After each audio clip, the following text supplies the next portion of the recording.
Why did the massive Titanic ship, built in 1,200 days, sink in just 2 hours?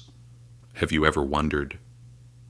How could this giant ship, built over 1,200 days, disappear to the bottom of the ocean in just 2 hours? On April 10th, 1912, the Titanic, the largest and most expensive ship of its time, was ready for its maiden voyage. The weather was calm, the sea was perfectly still. There was no storm, no sign of bad weather. Around 1,500 passengers were on board, and millions of people were excitedly watching the beginning of Titanic's legendary journey. But neither the passengers, nor the crew, nor the people who came to bid farewell knew one thing. This massive ship had 6 major mistakes that went unnoticed. Welcome. Today, I will tell you how the most expensive, most powerful, and so-called unsinkable ship of its era turned into one of the most terrifying maritime disasters in history. Everything seemed perfect. Titanic was built at the Harland and Wolff shipyard by craftsmen who had already constructed hundreds of ships. The company operating it, White Star Line, was also highly experienced in maritime travel, so on paper everything looked fine. The ship was completed in 3 years with the labor of nearly 2,000 workers. After its test voyage was successfully completed, newspapers began referring to Titanic as the unsinkable ship. And then, the long-awaited day arrived. Titanic set out on its first voyage from Southampton to New York. Mistake 1: sailing too fast. Captain Edward Smith had to reach New York on time. This was Titanic's first voyage, and even the slightest delay could damage the ship's reputation.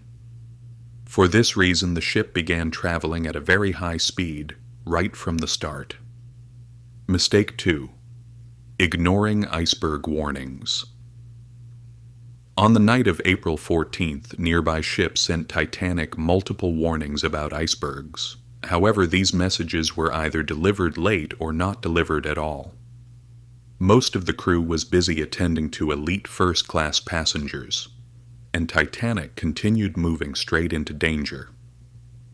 Mistake 3: no binoculars for the lookouts. The lookouts standing watch at the front of the ship were alert, but they had no binoculars. By the time the iceberg was spotted, it was already too late. Mistake 4: weak rivets. After the collision, the real problem emerged. Some of the rivets in Titanic's hull were made of cast iron, and they broke loose under the force of the impact. Water began flooding into the lower compartments. Yes, this massive ship had watertight compartments. But this was only effective for the first 3 compartments.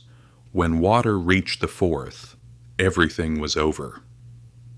Mistake 5: insufficient lifeboats. There were over 1,500 passengers on board, but the lifeboats were not enough for that number. The number of lifeboats was reduced to preserve the ship's appearance. Mistake 6: panic and unfair evacuation. The lifeboats were lowered in haste, often half-empty. Priority was usually given to wealthy and first-class passengers. If the boats had been filled to capacity, many more lives could have been saved. The end. At 2:18 a.m., the massive ship's lights went out. Moments later, Titanic split in 2 and sank completely within 2 hours and 40 minutes. The water temperature was -2 degrees Celsius. Survival in such cold was nearly impossible. Approximately 1,500 people lost their lives. The heroic Captain Edward Smith continued helping people until the very end, and was the last person to leave the ship. Titanic did not sink because of a single mistake, but because of small yet deadly mistakes made one after another.